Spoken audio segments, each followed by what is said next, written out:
Welcome back, everyone, from the break. I'd like to introduce our next session, which is on, key considerations for ESG and compliance convergence. And this is hosted by Ethico, formerly known as Compliance Line. And our first speaker up is Nick Gallo, who is the Chief Servant. I always laugh when I hear that, and co-CEO of Ethico. Nick, please take it away. Hello, everybody. Thank you for joining us for this exciting two-day seminar with one of my favorite organizations, ECI. We have a really great presentation for you today.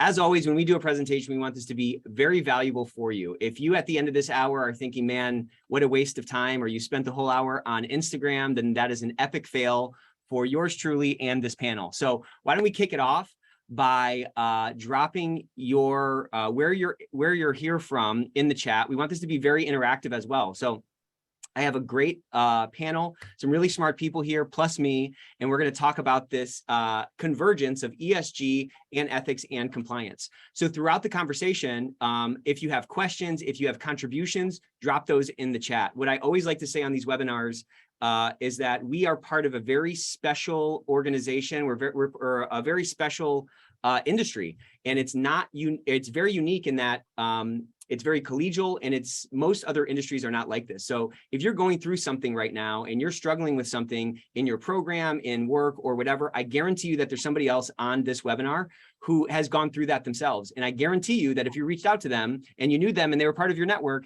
they would be more than willing to talk to you. So drop your LinkedIn chat, your LinkedIn URL in the chat, connect with each other, and really add more thread count to the tapestry that is your network. I can't stress that enough. It's the biggest opportunity we have, and it's a unique opportunity at that. With that, I want to dive into our discussion today. We have a great panel, like I said. We have my two new friends. These are my two sisters now, so if you guys can believe it. We have Brigitte and Deb. So Brigitte is she's an attorney she's an attorney in New York City and a fellow at the World Economic Forum, Partnering Against Corruption initiative. And she has a German law degree and a JD, US JD, and a master's degree in corporate compliance. So imagine her business card, how wide that has to be. And then we got Deb Sabatini-Henley, president of Resility, who you probably have seen at various events, two absolute thought leaders in our space right now, who I'm very excited to be jumping in with. Deb is also an adjunct professor at Fordham, and she coaches E&C pros on how to build more resilience in themselves and their effectiveness within their organizations. And she too has a law degree and a BSE in civil environmental engineering. How you guys doing today? Good? Great. Looking forward to our chat. Same. Well, let's test the technology. Can you hear me? Yeah, that's a round of applause for that. We battled through the audio issue. We're back now. So this is great. Okay. Shocking. Okay, awesome. It's all downhill from here now, Brigitte. In a good way. Okay. Yes. So we're going to talk about a bunch of things today. Here's our agenda. We're going to present you guys with some frameworks, and then we're going to talk about the transferable skills. You know, a lot of us get overwhelmed by ESG, and we don't know where the lines between ethics and compliance and ESG actually are. And so we're going to dive into some of the transferable skills, those tools that are already in your toolbox that you can transfer over and drive your program forward, either when you're taking the lead or you're an advisor or a guide for your organization. I think if you can walk away from this at least with an idea of the baby steps you can take to start to drive your program forward, or a baby steps, or at least a picture of the type of impact you can begin to make, that's going to be a success for us. Then we're going to talk about a culture of integrity. What that means and how that integrates with this whole ESG discussion. Then we're going to leave you with a couple of takeaways, and then you're going to want to download this thing because there's a bunch of great resources in the back, a couple of white papers that Brigitte wrote, a round of applause for Deb getting into the Harvard Business Review, a highly reviewed article, and some other things that I think you're going to really love. So with that, let's dive right into this thing. There's this shift that's happening, right? We have this sort of Milton Friedman industrial revolution type economy that's shifting into a more sort of stakeholder approach, a more knowledge work economy, and along with that is coming a bunch of shifts in expectations in the minds of the employees, in the minds of the marketplace, in the minds of bosses, and all the constituent groups that touch our organizations. And obviously, ESG is gaining a ton of traction because the market is demanding it. Investors are demanding it. There's cost of capital adjustments from lenders due to hitting ESG numbers. So this is a thing that is not a passing fad. This is something that's here to stay. And there's a lot of good reasons for that. But I think the point to understand, and you might be feeling some of this inside your own organization, this ESG thing is not necessarily at odds with that stakeholder approach. Businesses are in business to make money, and profit is not a dirty word. The way that we go about doing that, we want to do that in a sustainable way, in a way that can really multiply our impact, doing well while doing good. So let's dive into this materiality lens. What a lot of people get caught up in, and the risk that we end up running, is that ESG gets greenwashed away into oblivion. There is a tendency for maybe just marketing to do it. And we're going to talk about de-siloing in a bit, of just marketing to do it, or just investor relations to do it. And there's a tendency or a potential for some inauthenticity to creep into your ESG program that can really, shoot that program in the foot before it even gets off of the starting block. And so rather than doing 20,000 different things and getting totally overwhelmed by this big Gordian knot that, you feel like you have to unwind, taking a materiality lens, just like you would take to your risk assessment, taking a materiality lens will allow you to increase the to properly prioritize your initiatives. It's way better to do 3 or 4 initiatives really well and focus on those than to do 30 or 40 things poorly that are going to really not be authentically executed. What would you add to this, Brigitte? I have to press the right button here. Well, this is a good visual because it's the flip side of the risk assessment heat map that everybody knows, right?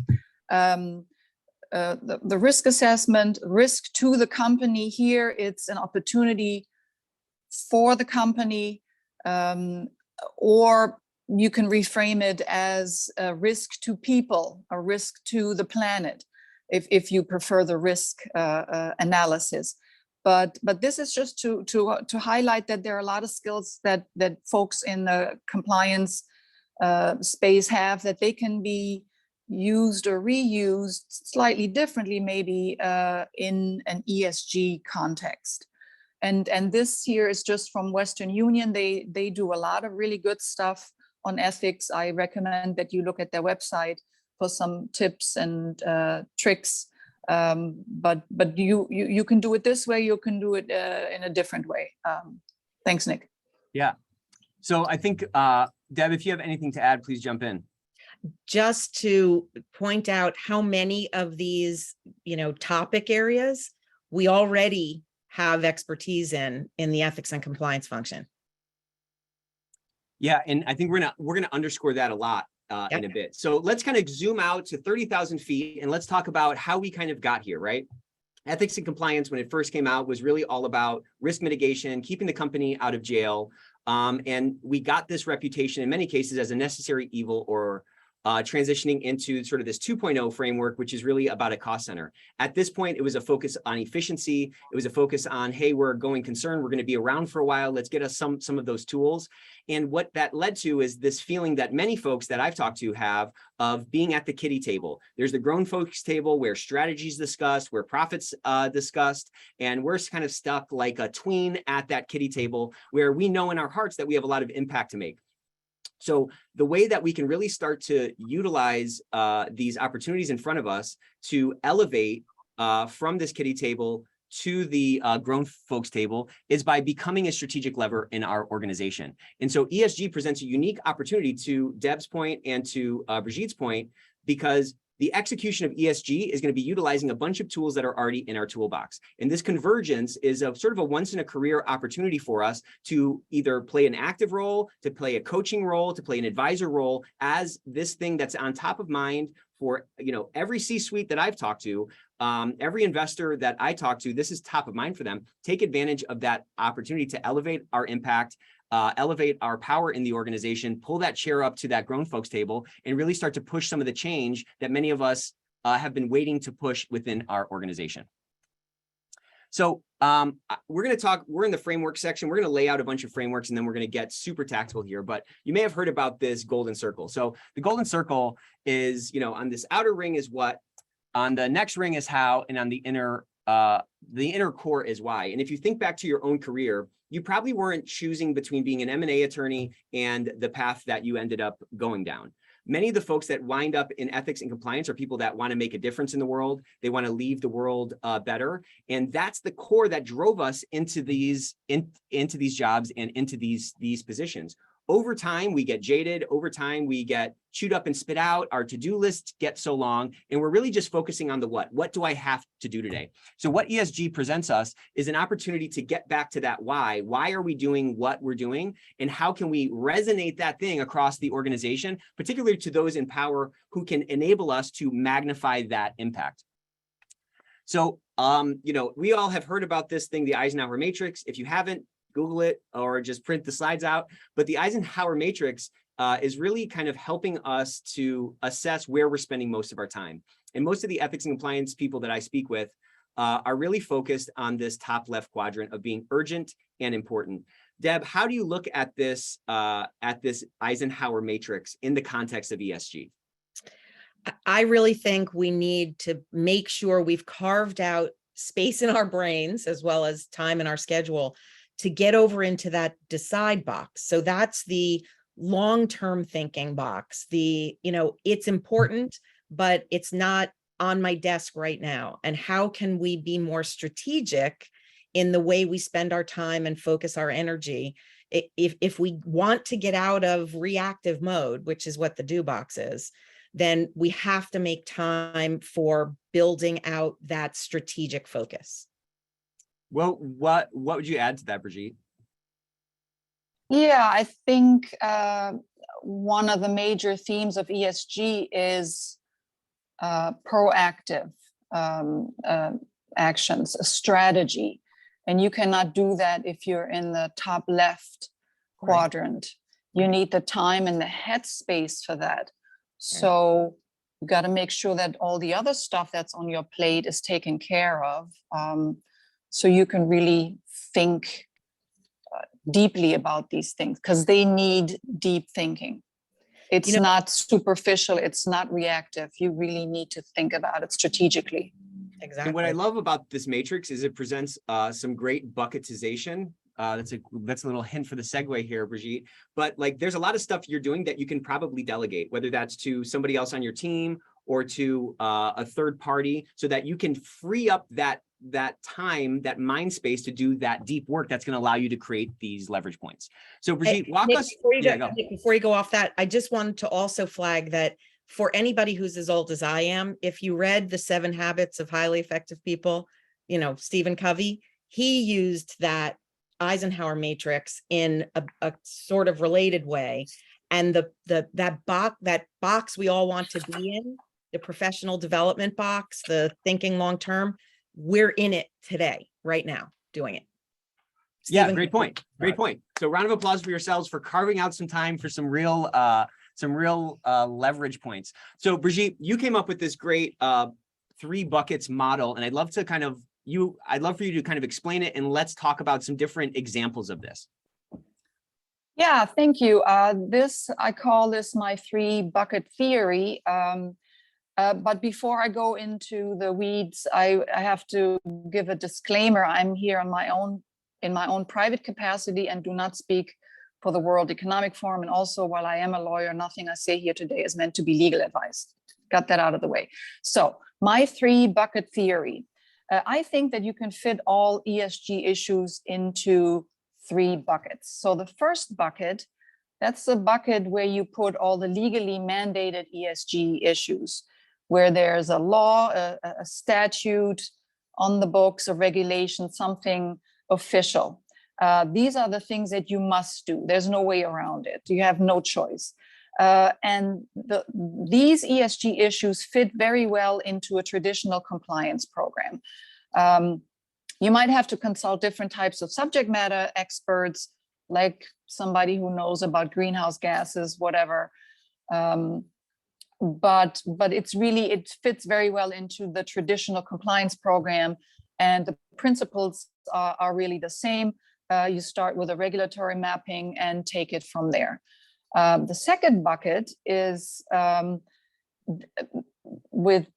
filled with ESG issues that are not legally mandated. So there's no law, no regulation on the books, but they could be the source of reputational risk or other risk.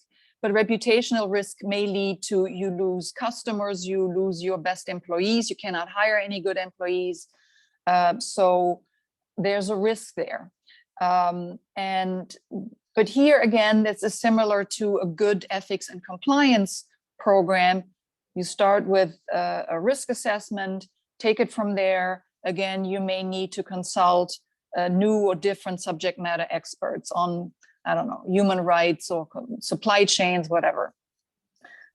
Bucket number 3, that's what one might call pure ESG or opportunity, right? This is not reactive. You're not reacting to a law or to a threat or a risk. This is an opportunity that you might want to take. These things are not legally mandated, and they do not present a reputational risk yet. That might change, right? These are opportunities to be proactive, to do something positive for stakeholders, just because it's the right thing to do, because you want to improve the quality of life of certain people, you want to do something good for the planet. That could be raising wages in low labor cost countries, or offering health insurance, even if not required by law. But it may also lead to a positive impact on the company in the long term, because you're building trust, you're building relationships. So there are some parallels to E&C programs, but there are also differences.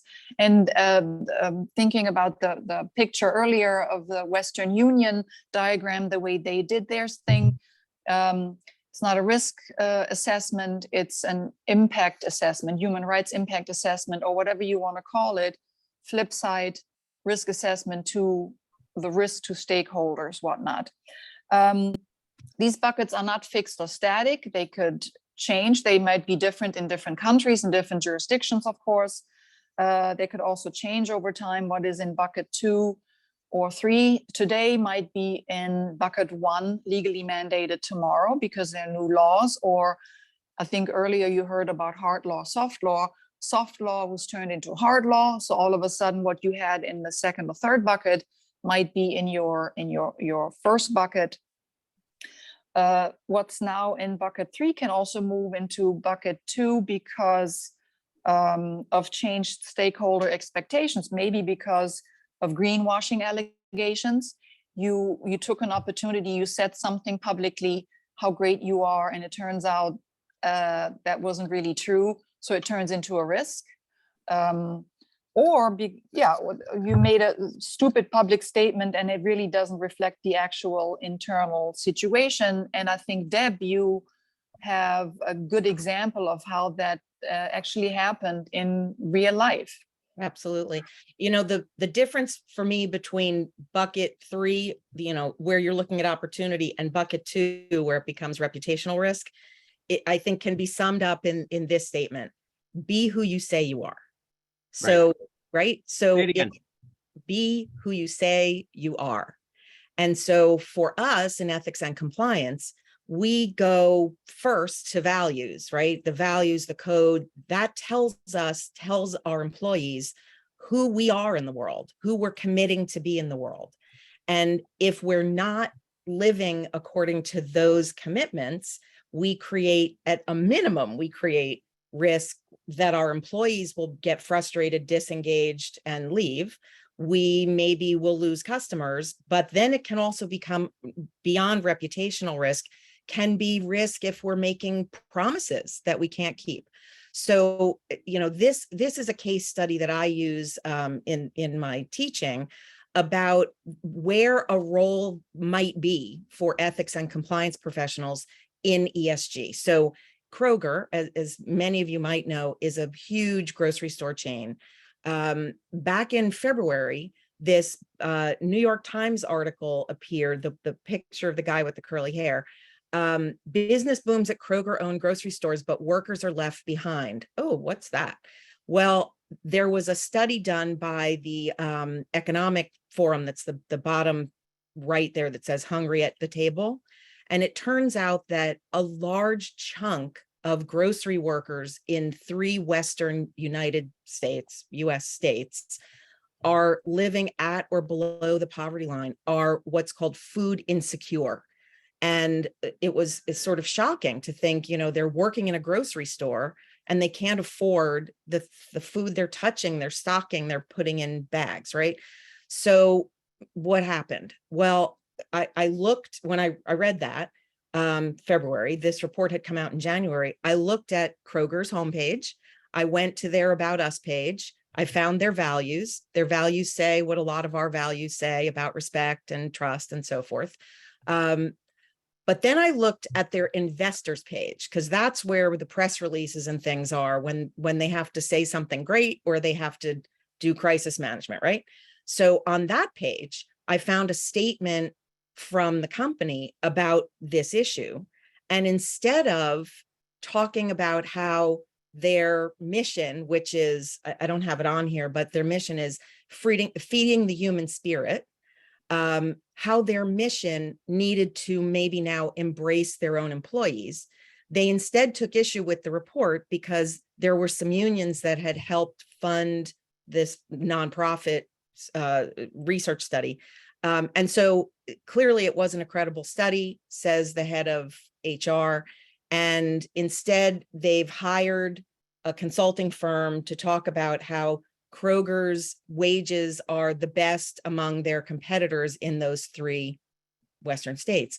Well, that's nice. You're doing what's legal, but are you doing what's right? And that's where our role comes in, right? So they have a foundation. The program is focused on zero hunger, zero waste. Would have been a great opportunity to connect their people with their mission and their values.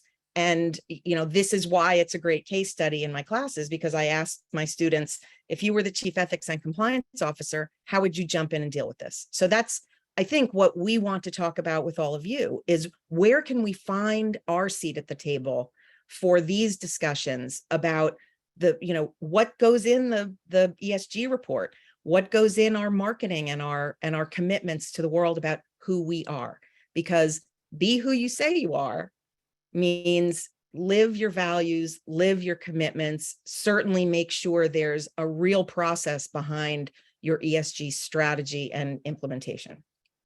Well, it's not just putting lipstick on a pig, as it were. It's about actually doing something. If what we're doing actually matters, it's going to move the needle, right? So Right. I think a nice counterbalance of that, which is that kind of shows the antithesis of that sort of, putting a wrapper on a beat up junker type of a situation, is Alcoa. So Paul O'Neill was the former CEO of Alcoa. And I think there's a lot of corollaries and there's a lot of examples that we can pull forward from this example in the manufacturing world, because safety in the manufacturing world is what, authentic pursuit of a culture of integrity is in the knowledge work economy, which we're squarely in right now. And there's a lot that we can gather from this Alcoa experience. So long story short, Paul O'Neill said, I am going to make Alcoa the safest company in America, and I intend to go for zero injuries. When he said that, the board laughed at him, everybody laughed at him, and they said, what are you, nuts? We're here to make money, not focus on that. Well, what ended up happening is he shifted the entire culture to a safety-forward culture. They started every board meeting talking about safety, and they talked about lost time incidents and OSHA reports and things like that. And what happened is that very quickly, as the count of incidents began to drop precipitously, the stock price ended up skyrocketing. So he was able to shift the culture by focusing on a thing that mattered to everybody, safety. And in doing that, was able to capture in the stock price all those positive externalities that were rooted in doing things right and higher engagement because people felt valued and their lives felt valued. And there was a reinforcing culture of safety at Alcoa, where if you walked onto the shop floor without your hard hat, somebody would say to you, hey, what's going on with your hat? And that triggered and that pricked that that desire to live out this culture that everybody was a part of. I would add to this, actually, Nick, that this is a great example of your golden circle. This is That's right. Why do this? Why? Well, for shareholders, there's definitely a return on the investment of whatever their safety program was going to cost, because the lost workdays are expensive, right? So that's their why. The why for employees is feeling valued, caring about each other. What we, back in 1995, when I was an environmental lawyer in another manufacturing company, we used to say, everyone has the right to go home in one piece. Right. So taking care of each other is at the heart of a safety culture. And now when we talk about a culture of integrity, innovation, inclusion, whatever we're talking about, at the core of it, it's making each person in the company feel respected, cared for, treated with dignity. It's about a culture of psychological safety. That's how they turned that line around, was one person at a time. And that's, by the way, the S and the G of right. ESG, just like Kroger was the S and the G. And there we are again, compliance professionals helping strategically, feed the long-term value of the company. And I don't think I've done a good job of articulating the opportunity that we're talking about here, because if a manufacturing company had these kinds of results by focusing on the operators of the assets, the biggest assets in a manufacturing company are obviously those big presses and those things on the shop room floor. How much more of an impact are we going to have when we can really actualize and optimize our greatest assets in the knowledge work economy, which are our people? In the knowledge work economy, we are our work. And if we can give people a voice, those ideas are going to come from everywhere. If we can create a culture of, if we can converge our culture of integrity with our ESG initiatives that are pursued authentically, and people buy into that, and you get not only the tone at the top, the mood at the middle, but also that buy-in from the bottom, that wall that you're building is going to be full of mortar. The values of your organization are going to be authentic, and the impact that your program is going to make, not just on the people whose lives it touches, but on the broader world, is going to be real, and it's going to be actually sustainable. Anything to add here? And yeah, those two cases I think are great examples of long-term sustainable success of a company versus short-term profit thinking. Right. So, one is on one end and the other one is on the other end. So I think they're good examples of that. Well, and look at that chart. To that point, that's a phenomenal point. Look at how sort of flat the stock price was as this slope of this blue line was dropping. It obviously hit an inflection point where now, they sort of had laws of diminishing returns with driving that case rate down, but that then translated into a almost parabolic rise in the stock price. That parabolic rise on that right side of your graph there would have never occurred with that short-term thinking, because this initiative we would have said, hey, we did this initiative for a couple of years and the stock price hasn't even moved. The key here is that long-term thinking. Right. I have a question from the chat. Keep these questions coming. These are great. So I'd love for Brigitte and Deb to weigh in on this. So from a marketing and communications perspective, any thoughts on best practices in better calculating the impact of social media platforms with respect to ESG, meaning the use of social media platforms by organizations and that of consumers in terms of edge computing, data volume, storage, and management, and the impact on the E component? Oh, on the E component. Yeah. Jeez. Well, I mean, there was a lot in that question there. I don't know if I got all of that, but social media, I don't think a company needs to react to every little event in world history. You don't have to react at a moment's notice.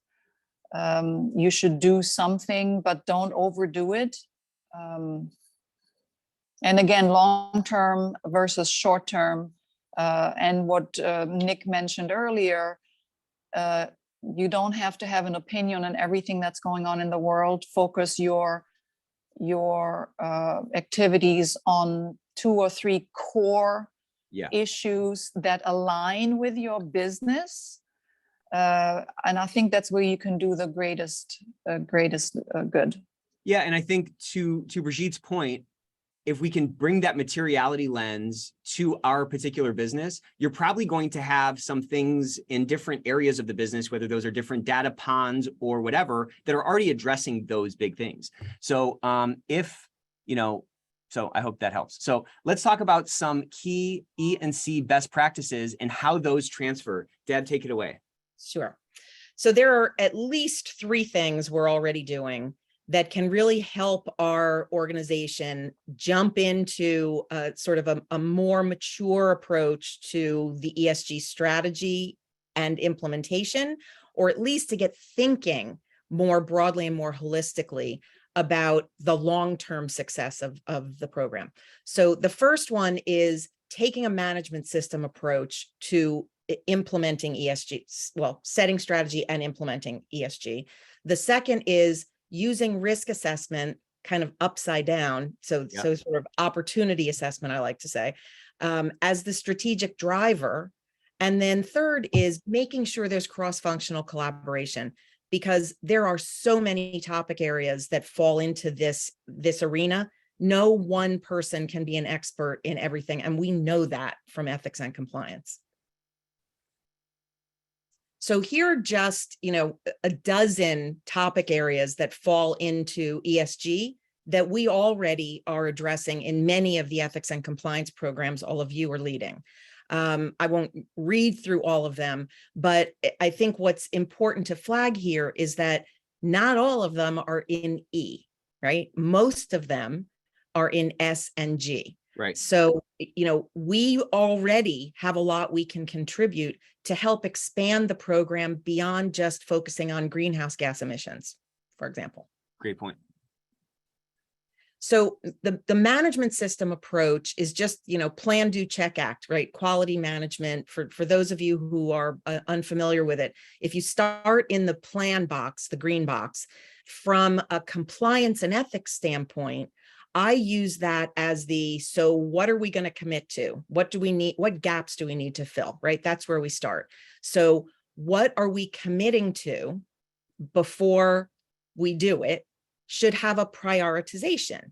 So not just respond to everything in social media or everything an investor wants or everything a customer, particular, singular customer wants, but take in all of the inputs, come up with, a materiality assessment is part of this, but also thinking about kind of what's the advantage? Where's the opportunity to get out in front of competition?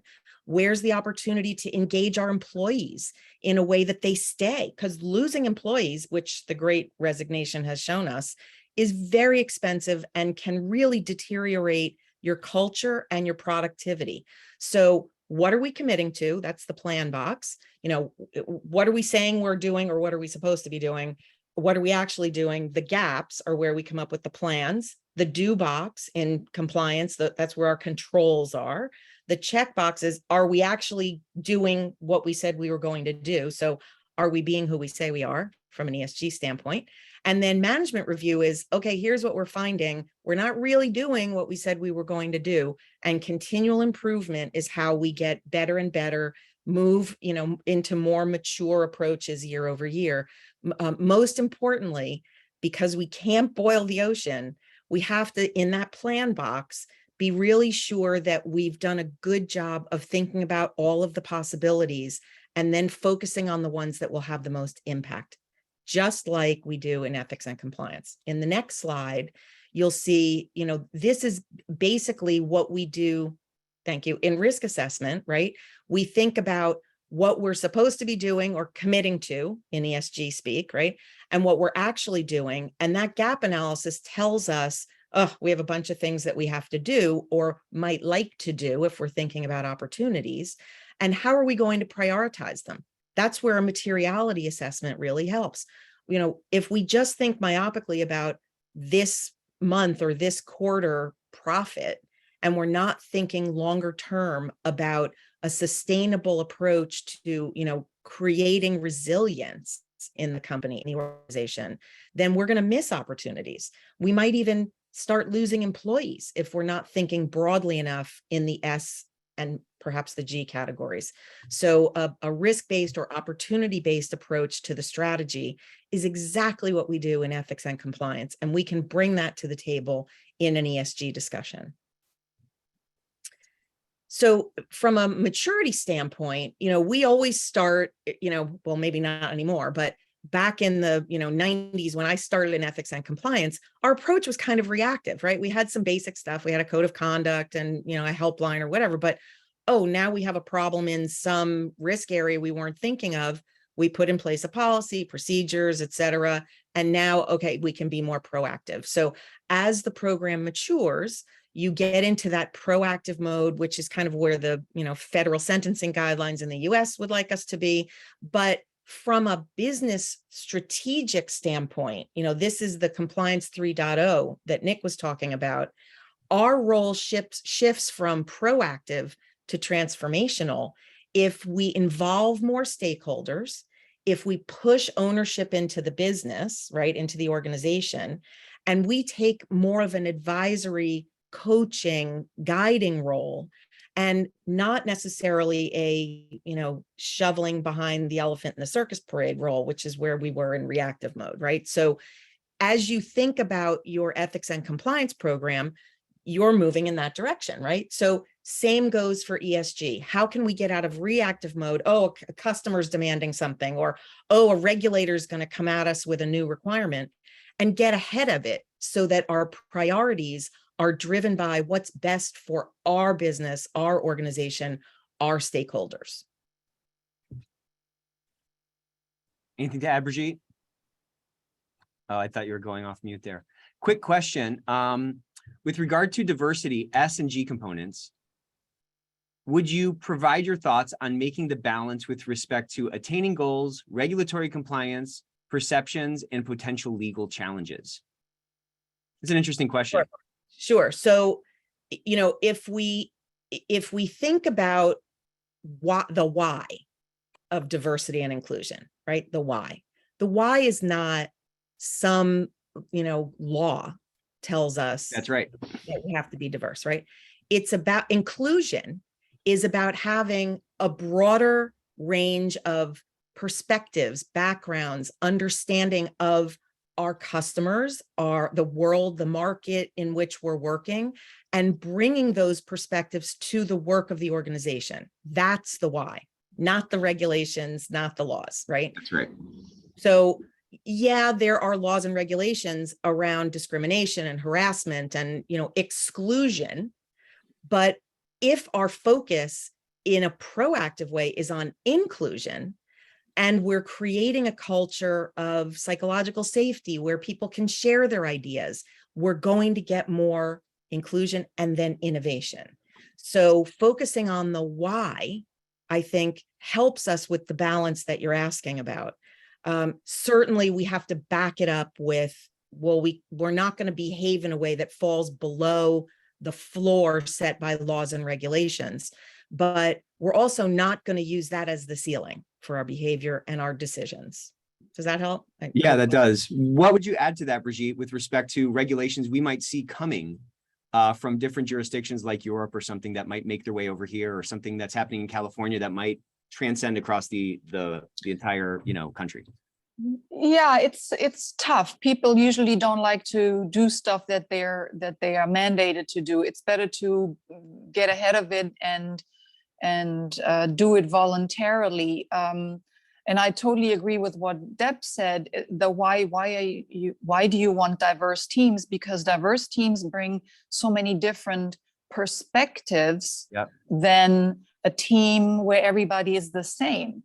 So in compliance and ESG in particular, you want multidisciplinary teams. So diversity isn't just 50% men, 50% women, or we have a certain number of certain races or whatever.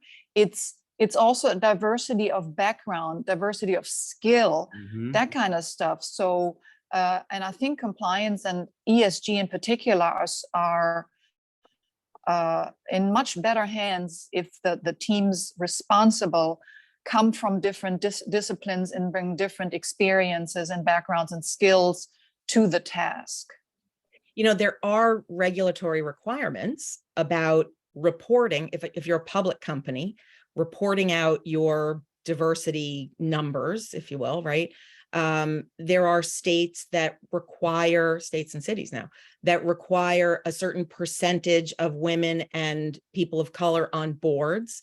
You know, some of these requirements that are focused on public companies are driven by really kind of the same why as the why we were just talking about. But I think the takeaway for ethics and compliance folks is that if we can speak in the why voice to our organizational leaders, right? Here's the business value of inclusion, then, you know, they can hear us better, right? They can hear that there's long-term value to doing this, not just, oh, we could get in trouble if we don't do it. So that's from a cost center to a strategic lever, to use your terminology, right, Nick? You know who some of the most healthy people I've ever met are? People who've had a triple bypass surgery. You know, it's even better than being healthy that way is being so healthy you never need a triple bypass surgery. So focusing on the why and focusing on that prevention, on that proactive approach to making sure that you never are going to, you know, get your finger caught pinched in the machine when those regulations do change. That's a much safer place to be. And then you open yourself up for those sort of, you know, analogous positive externalities in your business as Alcoa was able to generate with their focus on safety. Right. So let's talk about this cross-functional design thinking. Sure. So here's another thing in our toolkit, ethics and compliance toolkit. So many of the risk areas we manage in ethics and compliance sort of run a gamut of, you know, probably 20 or 25 risk areas, not all of which we're going to have expertise in for ourselves, right? So I happen to have an environment and safety background. So when I was a chief compliance officer, you know, that was an easy part for me. But some of the other things were foreign to me, right? So I brought people into the policymaking and training and, you know, figuring out what the controls should be. That same approach is necessary for ESG strategic development and implementation. So this is just a picture of, look at all of the functions that could be collaborating to support a design thinking approach to ESG, right? What's really going to work and where are the inputs coming from? So you'll have people who can have inputs from the supply chain, people who will have inputs from customers, people who will have the employee inputs. So, you know, not just what should our strategy be, but can we really implement it? You know, can we be who we are going to say that we are? And if we do that, then we're not just proactive, we're actually guiding a very transformational approach that gets baked right into the business strategy. You know, I think, let me just add something here. I think many times we take for granted the skills that we've developed. So think about like and this is always apparent, like in this analogy, a downhill skier in the Olympics, if they have to do bunny hill lessons, it's going to be so hard for them to teach how to do, you know, pizzas to people because those skis are part of their body. Our risk mind, our prioritization, our ability to, you know, look at materiality and figure out which risks are most important. For many of us, it's so ingrained in us because we've been doing it so long. Those frameworks, and again, those tools in your toolbox are many times tools that people in these other departments on that last slide, they don't have. And so you do have a lot of value to bring in this ESG convergence with ENC if you're willing to open that toolbox and share those insights. And again, as Deb was just saying, you don't have to actually do all of that. You can just be a coach. You can be an advisor. You can share that perspective and present a framework that somebody can hit the ground running with and, you know, ascend forward with. This is especially important in organizations that don't have a single point of accountability for their ESG strategy, right? So, you know, if you have an officer who's the, you know, the ESG officer, they can convene that meeting. And if they haven't, you can suggest it. But if there isn't a single point, if, as in many companies, there are, you know, 3 or 4 different people who've kind of been tasked with coming up with the strategy, then we can be the one who convenes that discussion, right? We don't have to lead it, but we can say, let's all get around a table, because this is a way to make sure we're getting all of the necessary inputs before we develop a strategy. All right, let's talk about the culture of integrity, Brigitte. Yeah,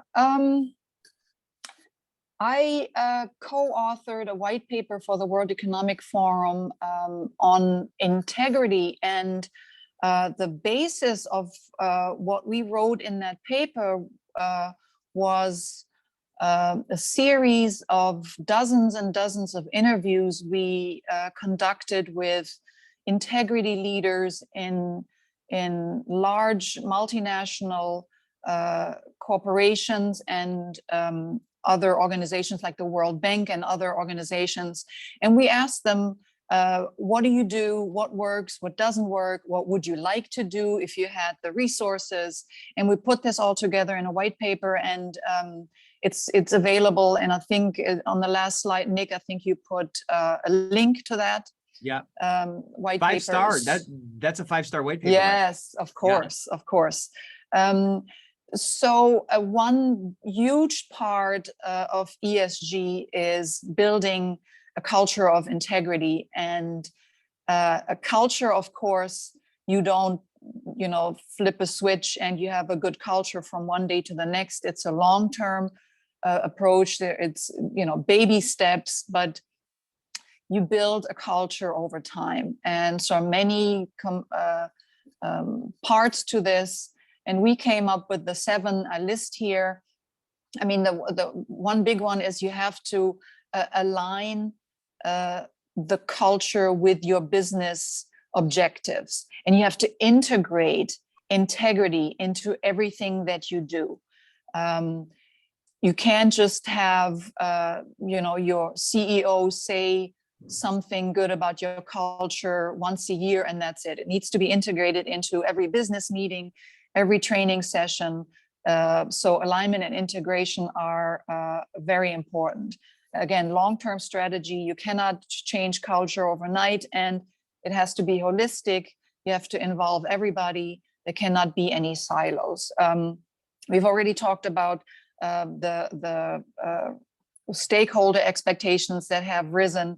The world is very different from the way it was 10 or 20 years ago, and within an instant, everybody around the world can hear about something bad that happened in your organization, missteps.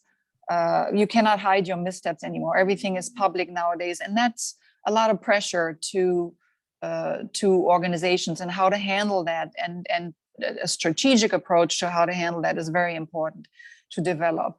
Tone at the top, to me, that's one of the most essential aspects. A company's stated values must be genuine, they must be authentic, and they must be clear. We already heard of the Kroger example. Their values, I think, were a little askew. Leaders must model the ethical behavior. It's this, don't just talk the talk, but you must walk the walk. Very, very important. It's important that the same rules apply to the leaders and the rainmakers as they do to the lower level employees. Especially, how do you treat a rainmaker who has done something wrong? That's how you can tell the culture of an organization. Another super important thing to me is the resources. You can have a nice value statement. You can have, wonderful training. But if the ESG function does not have the resources it needs to put this theory into practice, then you can forget about it. It's a marketing exercise, right? And when I say resources, that means money, it means people, and it means time. And that's what you need to really turn this theory into practice.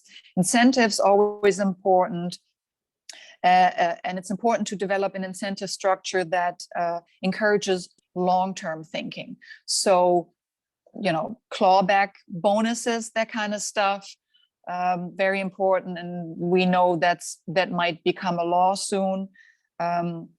Of course, training, communication, transparency, always important. Make it fun, make it interesting, tangible, make it accessible to everybody in the company, not just the white collar workers who sit at their computers all day, but the guys and girls on the shop floor.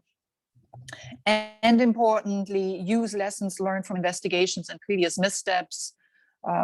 Digital, that's one of my pet peeves. Use digital technology wisely.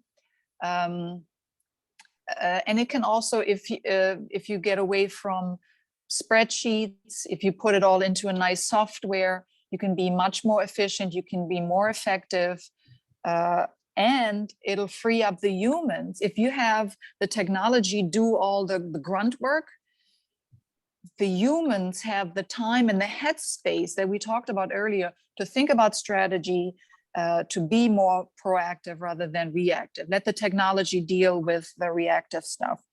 And another important part is joining forces, multi-stakeholder initiatives, collective action. You can really move things in certain jurisdictions. Also leverage your position to effect a positive change in your supply chain, and also with other third parties like vendors and stuff like that. And for more details, I refer you to the white paper. So let's talk about rules versus values. I think a lot of the old world economy was really rules driven. And that, I think, is an outcropping of that industrial revolution, where we needed those sort of militant structures to make sure that our tolerances collapsed and that our factors of production were employed in the most efficient way possible. In a controlled environment that is a factory floor, of course, that's easy to control with rules and formulas and so forth. We now live in a knowledge work economy where, again, we are our work, where we grapple with the gray every single day. And in this economy and in this environment, principles and values transcend rules, because that is what's going to govern. I mean, think about what it would have to be. It'd have to look like the tax, your code of conduct would have to look like the tax code to articulate every single scenario. So this values-based approach to building a culture of integrity, and one that can integrate and converge with our ESG initiatives, can help drive forward authentic results in our ESG statements that we're not going to have to walk back like that Kroger example, but rather we can get the external or that sort of positive externality benefit similar to that Alcoa example. So helping folks navigate the gray with principles, empowering them to speak up, to push those reports and interact, get that actual buy-in into our program with an inspirational ethics approach, is going to compound over time. Again, with that long-term focus, that's going to compound over time and produce some really great results. What's a little time check here, Alyssa, please?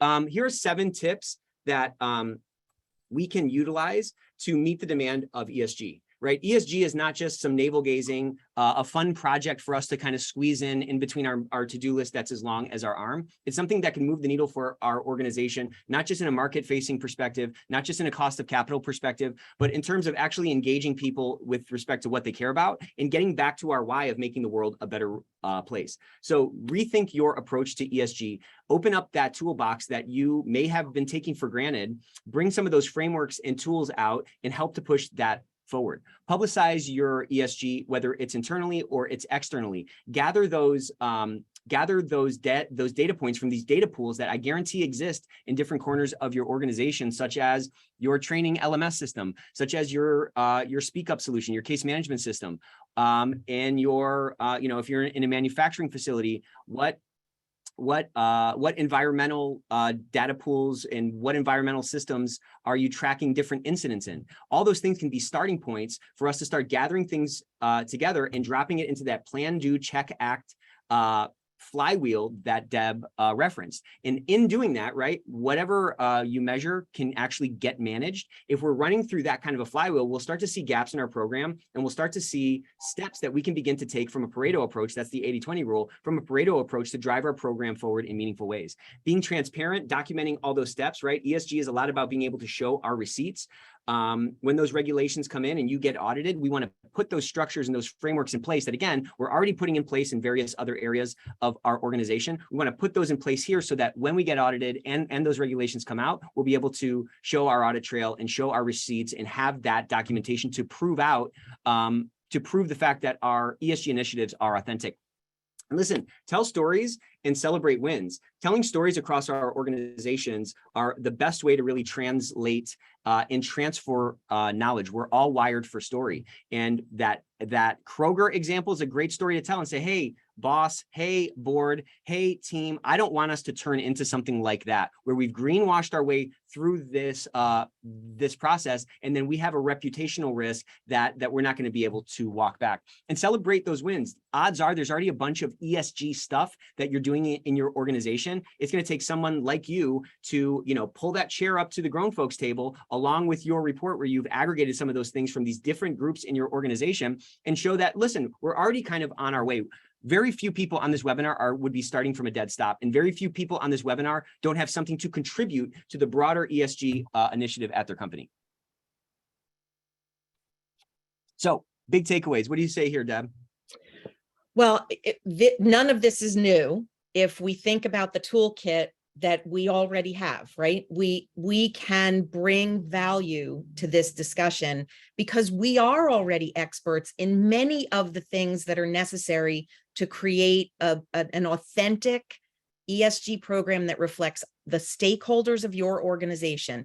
You have a lot to work from, but one of the most important things is we can't boil the ocean, right? So one of the things we can contribute to the discussion is use a priority assessment, materiality, risk, opportunity to narrow down what we're committing to so that we can be who we say we are. Brigitte, take us away with these final 5 points, please. I concur wholeheartedly with what Deborah just said and with what you just said, Nick. These are some of my mantras that I always come back to when when it's all too much and there's too many things going on. Sit back and think about these things. ESG is more than GHG. A lot of the discussion in the greenhouse gases, exactly. A lot of the discussion in the press, this blue state, red state stuff, how horrible wokeness is, all of that stuff is about greenhouse gases. But ESG is so much more. And you don't have to be an expert on greenhouse gases, scope 1, scope 2, all of that stuff. Forget about all of that.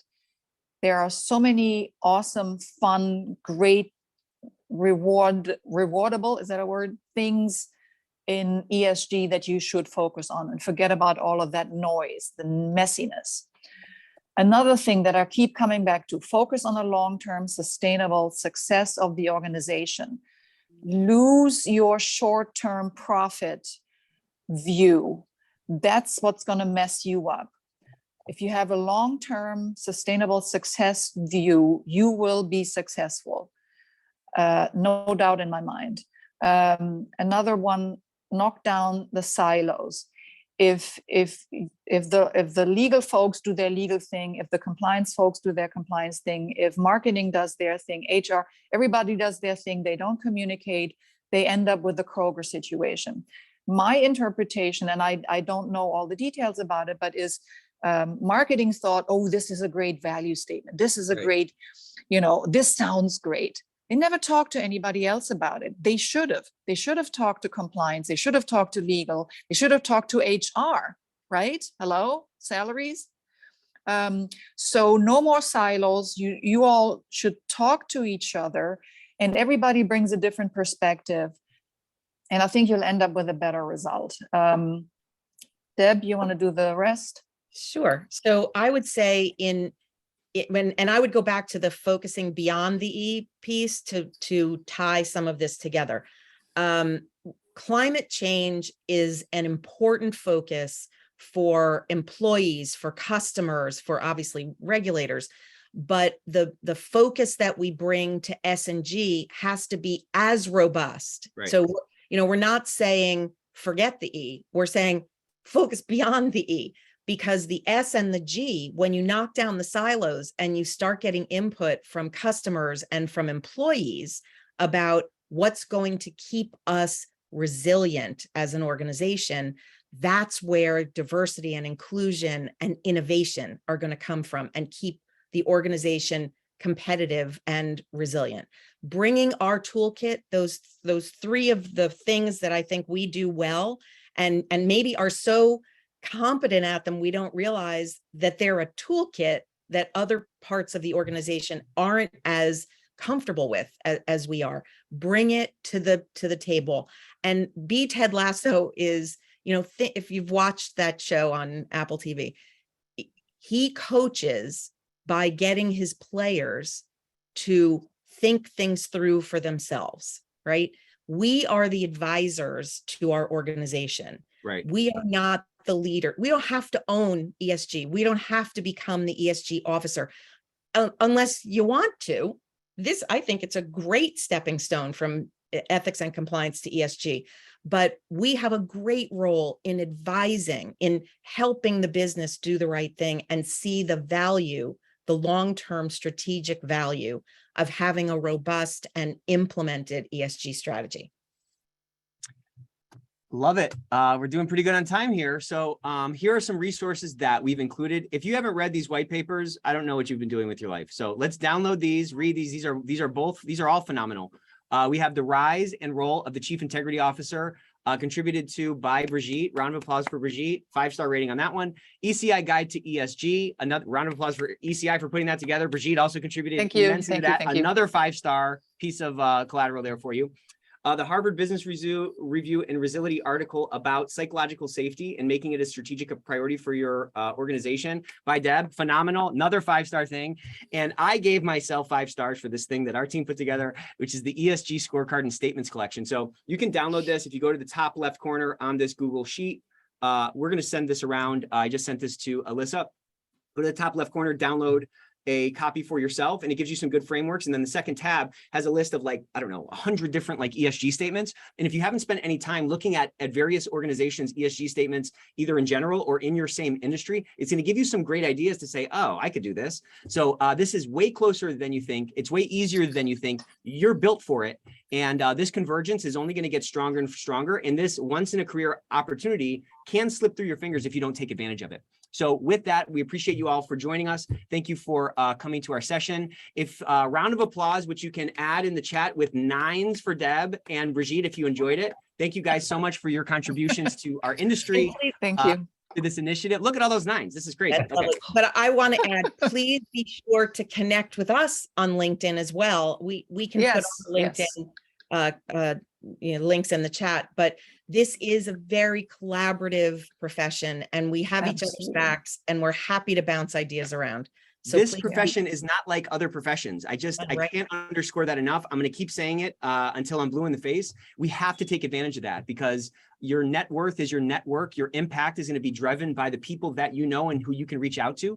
And yeah, this is a really special thing that we're all a part of. And I'm honored to be here today with you all. I'll see everybody who's joining tomorrow for the wrap up. Thanks. Thank you, Nick, for guiding us through this. It's a pleasure. Thanks, Nick. Bye, everyone.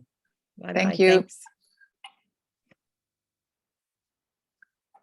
Well, thank you, everybody. I hope you enjoyed today's sessions. Had I known that last slide, I would have, in spirit of Halloween, I would have come on as Ted Lasso. Yeah. Wrap out the event. But big thank you to Nick, Deb, and Brigitte, and Maurice and Ben for today's sessions. I hope you are all walking away with a lot of food for thought, a lot of good content that went by very, very quickly. Just a couple of housekeeping items before we wrap up for the day. As a reminder, the sessions were recorded and they'll be available tomorrow on demand for you to review and go back to and as a resource. If you're looking for your CEUs beginning next week, we will send via email a link to track your CEUs for these events. We've also developed an online toolkit based upon the content of the 2-day leading edge series. And Alyssa will be posting that link in the chat and we'll make that available after the event. Other than that, we look forward to seeing everyone tomorrow at 10:30, same time. Use the same link you had in your Zoom to join today's session, and we'll see you all tomorrow. Bye, everyone. Thank you.